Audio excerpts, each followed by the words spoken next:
Morning, page 201. Communities for the Poor. This is part 11. Pages of Russian history written in 1937 and 1938 contain lyrical as well as tragic lines, and the handwriting of those lines is rather unusual. Butir Prison is an enormous edifice whose numerous basements, towers, and wings are filled to overflowing with prisoners under investigation. It is a devil's dance of arrests. Shipments of prisoners who know neither what they are accused of nor the length of their sentences, of cells packed with prisoners who have not yet perished. In this complicated life, a curious tradition has grown up, a tradition that has survived for decades. The disease of vigilance, whose seeds were widely sown, had grown into a spy mania and laid hold of the entire country. In the investigators' offices, a sinister secret meaning was attached to every trifling remark, every slip of the tongue. The prison authorities' contribution consisted of forbidding prisoners under investigation to receive any clothing or food packages. Sages of jurisprudence maintained that 2 French rolls, 5 apples, and a pair of old pants were enough to transmit any text into the prison, even a fragment of Anna Karenina. Such messages from the free world, an invention of the inflamed minds of diligent bureaucrats, were effectively prevented. A regulation was issued that only money could be sent, and it had to be in round figures of 10, 20, 30, 40, or 50 rubles. Thus, numbers could not be used to work out a new alphabet of messages. It would have been simpler and more reliable to forbid anything at all to be sent into the prisons, but this measure was reserved for the investigators. They could, in the interest of the investigation, forbid anything to be sent to a particular prisoner. There was also a commercial side to the questions. Butir Prison's commissary or shop increased its sales many times over after clothing and food packages were forbidden. For some reason, the administration could not make up its mind to reject all assistance from relatives and acquaintances, even though they were certain that such an action would cause no protest, either within the prison or without. Russians do not like to bear witness in court about infringements on the ephemeral rights of prisoners under investigation.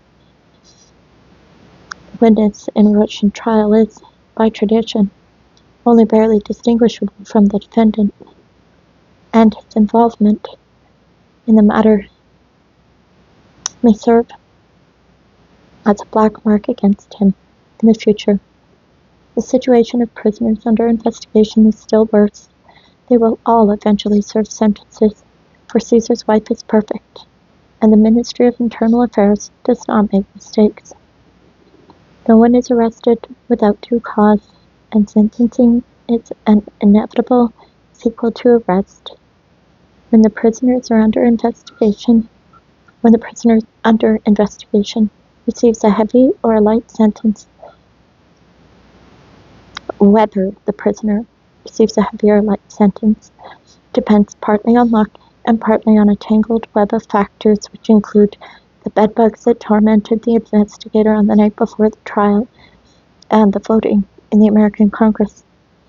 In essence, there is only one way out of those prisons where preliminary investigations are conducted, via the Black Raven, the prison bus that takes convicted prisoners to the train station.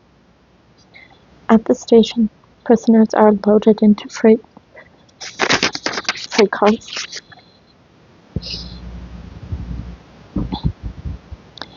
that had been adapted to carry people. From there, the innumerable prison cars began their slow journey en route to the thousands of labor camps. This doom-laden atmosphere puts its stamp on the conduct of prisoners under investigation. Cheerfulness and bravado are replaced by gloomy pessimism and a weakening of morale.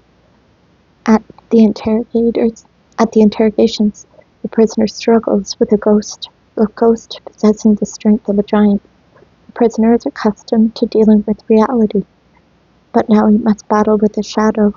But this shadow is a fire that burns, a spirit that draws blood. Everything is terrifyingly real, except the case itself. His nerves strained to the breaking point. The prisoner is crushed in a struggle with fantastic phantoms of incredible stature, and he loses the will to resist. He signs everything the investigator has invented, and from that moment, himself becomes a figure in the unreal world with which he had earlier struggled.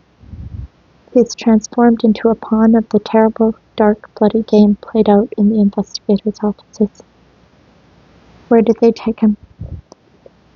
To the Fortiva prison to sign. Prisoners under investigation. They know they are doomed. The camps always add more than their share of prisoners under investigation.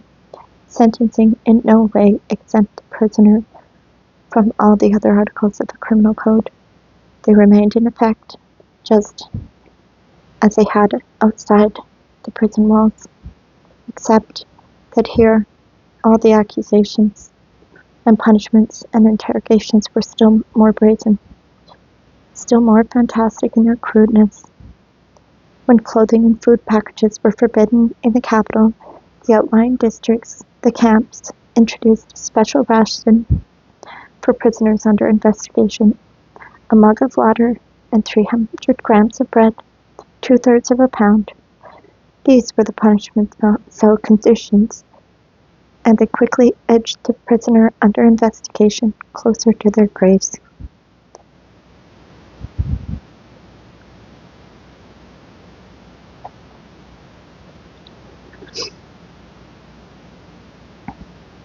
The Russians are beautiful writers, or the translators are beautiful, or the languages are just beautiful together. Maybe it's just the English language. This investigation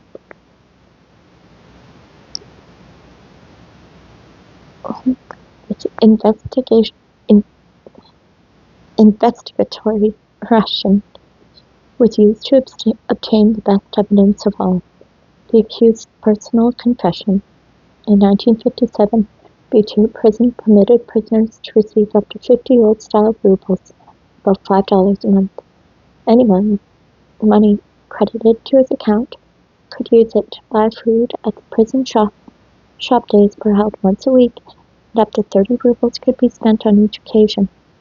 If the prisoner possessed more money on his person when he was arrested, it was credited to his account, but he could not spend more than 50 rubles a month.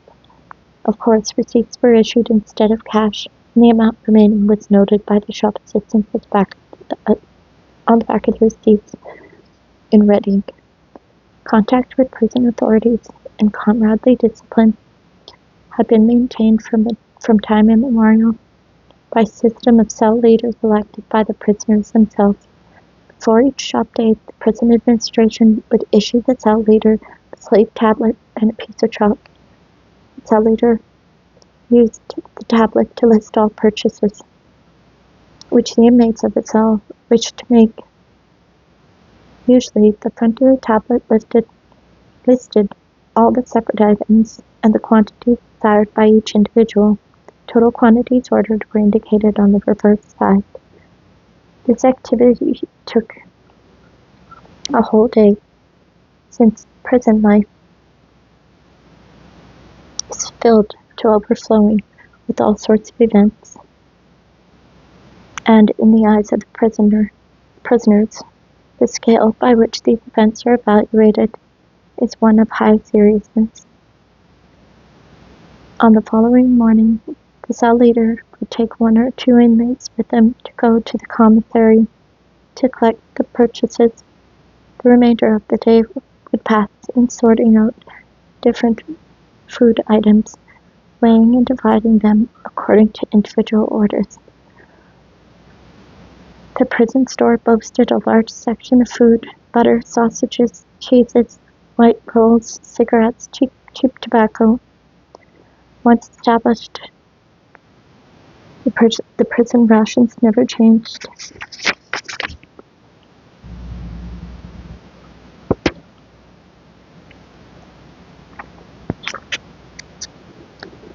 The prisoner forgot the day of the week. He could recognize it by the smell of the lunchtime soup or the taste of the only dish served for supper. Pea soup was always served for lunch Mondays, and supper was wheat kasha. On Tuesdays it was millet soup for lunch and pearl barley kasha for supper. In 6 months, each prison dish was served exactly 25 times. The food of Butir prison was famed for its variety. Anyone who had money could spend at least 13 rubles 4 times a month to supplement the watery prison soup and pearl barley, referred to as shrapnel, with something more tasty, more nutritious, more useful. Prisoners didn't have money could not, of course, make any purchases at all. There were always people in the cell, not just 1 or 2, who did not have a single kopeck. There might be someone from another city who had been arrested on the street and whose arrest was classified as top secret. His wife would rush from one prison to another, from one police station to another, in vain attempt to learn her husband's address. She would take a package from one prison to another. If they accepted it, it meant her husband was alive. If they did not accept it, anxious nights awaited her. Or the man they arrested without money might be the head of the family. Immediately after the arrest, they would force his wife, children, and relatives to denounce him. By tormenting him with constant interrogations from the moment of arrest, the investigator would attempt to force a confession of an act that the man had never committed. As an additional means of intimidation, aside from the threats and beatings, the prisoner might be denied money. Relatives and acquaintances were justifiably afraid to go to the prison with packages. Anyone who insisted on having his package accepted or on a search for the missing person would raise suspicion, undesirable consequences at work, or even arrest could result. Such things happened. There was yet another type of convict without money. Leonka was in cell 68. He was 17 years old and came from the Tomsk region of the Moscow Oblast. In the 30s, a very rural area. Leonka was chubby, had a white face and unhealthy skin that had not known fresh air for a long time. Leonka felt great in prison. He was fed there as he had never been fed in his entire life. Almost everyone treated him to something from the prison store. Instead of homegrown tobacco, he learned to smoke paparosi, cigarettes attached to a short cardboard mouthpiece. He was delighted by everything, at how interesting it was here and how nice the people were. This illiterate teenager from the Tomsk region had discovered an entire world. He considered this case to be some sort of game, a kind of craziness, and he couldn't have cared less about it. His only worry was how to extend forever his investigation and his life in this prison, where there was so much food and everything was so clean and warm. His case is an amazing one, with an exact repetition of Chekhov's story titled Evildoers. Leonka had been unscrewing nuts from railroad ties, had been caught on the spot, and was arrested as a spy under point 7 of Article 58. Yonka had never heard of Chekhov's story, but tried to prove to the investigator, just as Chekhov's protagonist had done, that he didn't unscrew 2 nuts in a row, and that he understood. The investigator was using the Tombs-Glad testimony to build a case involving some usual concepts, the most innocent of which carried the death penalty. But the investigator hadn't managed to link Leonka with anyone else, and Leonka was now spending its 2nd year waiting for the investigator to establish such a link. Persons who had no money in their personal account at the prison were supposed to be limited to the official ration.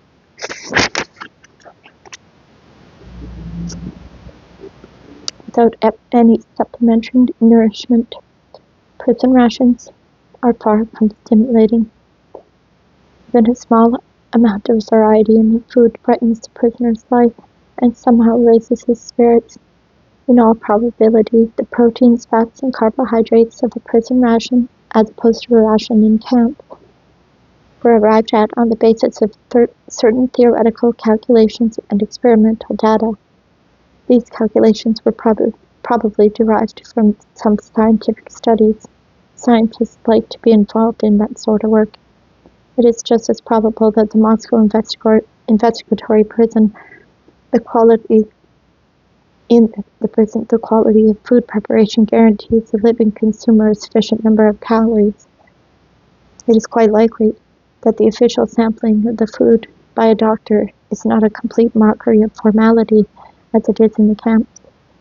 Some old prison doctor might even ask the cook for a 2nd helping of lentils, the dish highest in calories, before searching out the line in the official form where he'd place his signature to approve the menu. The doctor might even joke that the prisoners have no reason to complain about the food, on the grounds that he himself had just finished a bowl with relish. But then the doctors are given plates of today's lentils. No one ever complained about the food in the Butte prison. It wasn't that it was particularly good, but that the prisoners had other things to worry about. The most disliked prison dish was boiled beans. Somehow it was prepared in such a singularly unappetizing fashion that it was termed a dish to choke on. Nevertheless, no one complained even about the beans. Sausage, butter, sugar, cheese, fresh rolls from the commissary were a sheer delight. Everyone enjoyed eating them with tea. Not the raspberry-flavored boiling water issued by the prison, but real tea steeped in a mug and poured from an enormous bucket-sized teapot of red copper.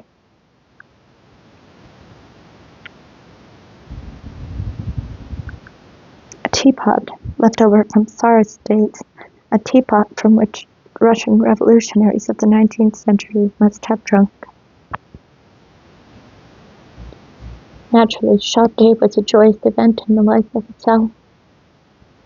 Denial of shop privileges was a severe punishment that always led to quarrels.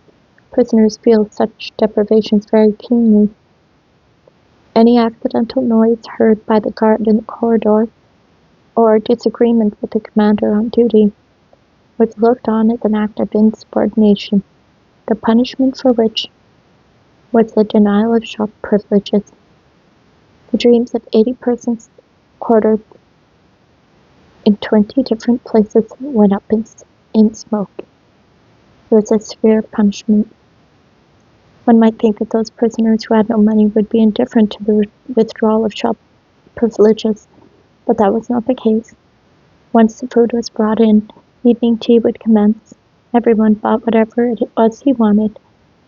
Those who had no money left felt out of place at the general holiday. They were the only ones not to experience the nervous energy characteristic of shop day. Of course, everyone would treat them. A prisoner could drink a mug of tea with someone else's sugar and eat a white roll. He could smoke someone else's cigarette, even too, but he didn't feel comfortable, and it was not the same as if he had bought it with his own money. The prisoner, who has no money, was so sensitive that he was afraid to eat an extra piece. The adroit collective brain of the prison found a way out, a way of ending the discomfiture of those who had no money, a way of protecting their self-respect and providing even the most impoverished prisoners with the official right to make use of the commissary. They could spend their own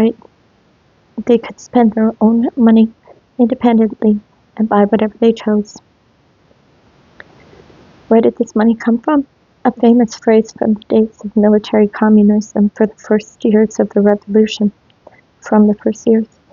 was reborn.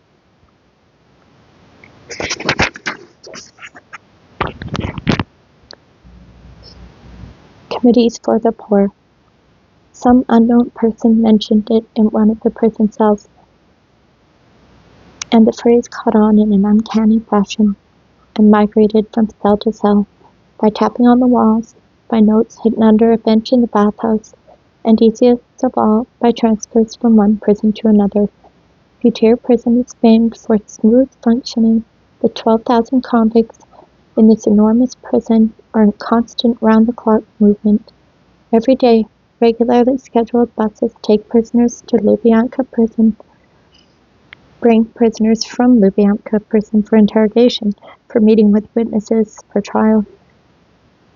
Other buses transfer prisoners to other prisons. In instances of cell rule violations, the Internal Prison Administration transfers prisoners under investigation to the police tower, Pugachev Tower, North Tower, or South Tower, all of which have special punishment cells.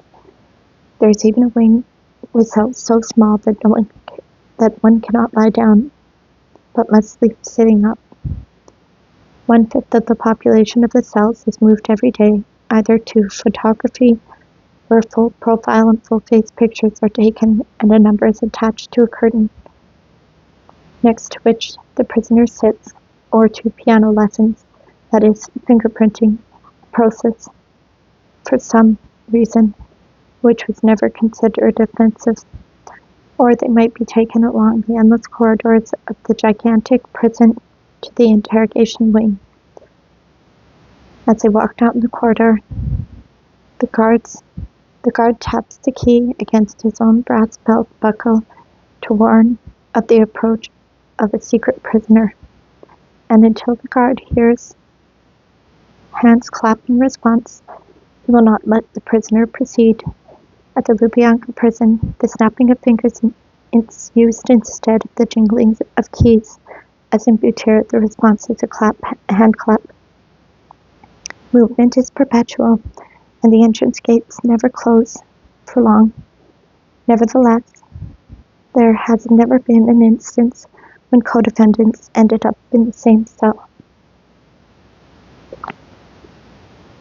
If a prisoner's trip is cancelled, and he has crossed the threshold of the prison even for a second, he cannot return without having all his things disinfected. That's the way things are done. It is known as the sanitation code. The clothes of those who are frequently taken to Lubyanka prison for interrogation are quickly reduced to rags. Even without these special trips, clothing wears out much more quickly in prison than in civilian life. Prisoners sleep in their clothes, tossing on the boards that cover the berths. This is the frequent and energetic steam treatments intended to kill lice quickly destroys the clothing of every prisoner brought in for investigation. No matter how strict the control, however, the words of the author of the Charterhouse of Parma ring true. The jailer thinks less of his keys than the prisoner does of escape. Committees for the poor came into being spontaneously and as a comradely form of mutual aid. Someone happened to remember the original committees of the poor. Who can say? Perhaps the author who injected new meaning into the old term had himself once participated in real communities for the poor in the Russian countryside just after the revolution. These communities were set up in a very simple way so that any prisoner could give aid to his fellows. When sending his order to the shop, each prisoner donated 10% to the to the committee. The total sum received in this fashion was divided among all those in the cell who were moneyless. Each of them had the right to independently order food from the shop. In a cell with 70 or 80 prisoners, there were always 7 or 8 who had no money. More often than not, money eventually arrived, and the debtor attempted to pay back his cellmates, but he was not obliged to. In turn, he simply deducted his own 10% whenever he could. Each beneficiary received 10 or 12 rubles per shop day, and was able to spend a sum roughly equal to that which others spent. No thanks were expressed for such help, since the custom was so rigidly observed that it was considered the prisoner's inalienable right.